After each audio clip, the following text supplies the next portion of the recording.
Friend તમારું સ્વાગત છે પરીસ કિચન ચેનલમાં। તો આજે આપણે બનાવીશું કેરીના પેંડા, મેંગો પેંડા। તો અત્યારે કેરીની સિઝન ચાલી રહી છે મિત્રો, તો આપણે નાના બાળકોને અને મોટાને ભાવે તેવા મેંગો પેંડા બનાવી લઈશું। તો મિત્રો તો આ તમે મારી ચેનલને સબસ્ક્રાઇબ ને લાઇક શેર ન કરી હોય તો તમે સબસ્ક્રાઇબ, લાઇક અને શેર કરી દેજો, તો તમને મારા નવા વિડીયો જોવા મળશે।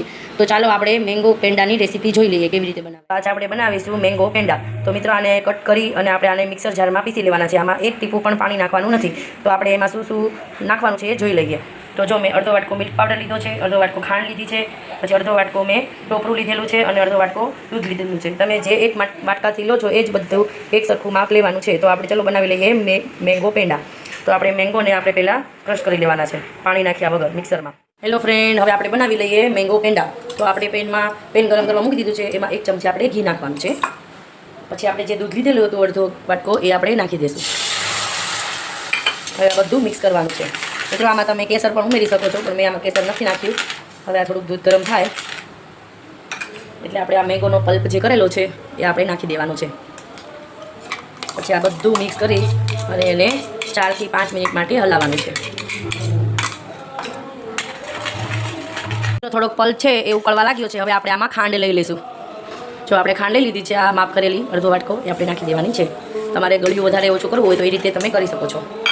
હવે આ બધું મિક્સ કરી અને 2 થી 5 મિનિટ માટે આપણે હલાવવાનું છે, થોડું જાડું થાય ત્યાં સુધી।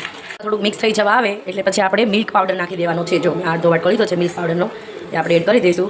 અને અમે થોડાક 50 થી 60 ગ્રામ જેટલા કાજુને ગ્રાઇન્ડ કરી લીધા છે, મિક્સરમાં પાવડર બનાવી લીધો છે કાજુનો, તો એ આપણે એડ કરી દઈશું। તમે સ્કીપ પણ કરી શકો છો।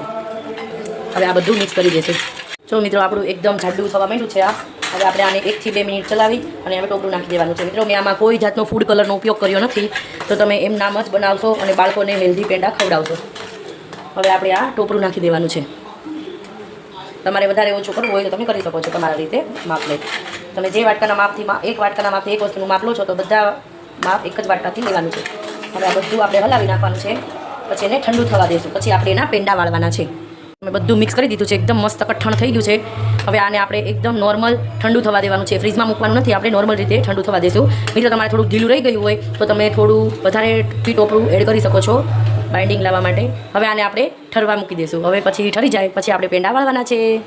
હવે આપણે આમાં ઇલાયચી પાવડર નાખી દઈશું। જો હવે મિક્સ કરી દેવાનું છે। હવે આના તો મિત્રો આ મેંગો પેંડાનો માવો છે એકદમ હવે કઠણ થઈ ગયો છે, તો આપણે પેંડા વાળી લઈશું। તો એમાં મિત્રો મેં રિયલ મેંગો લઈ અને મેંગો પેંડા બનાવી નાખ્યા છે।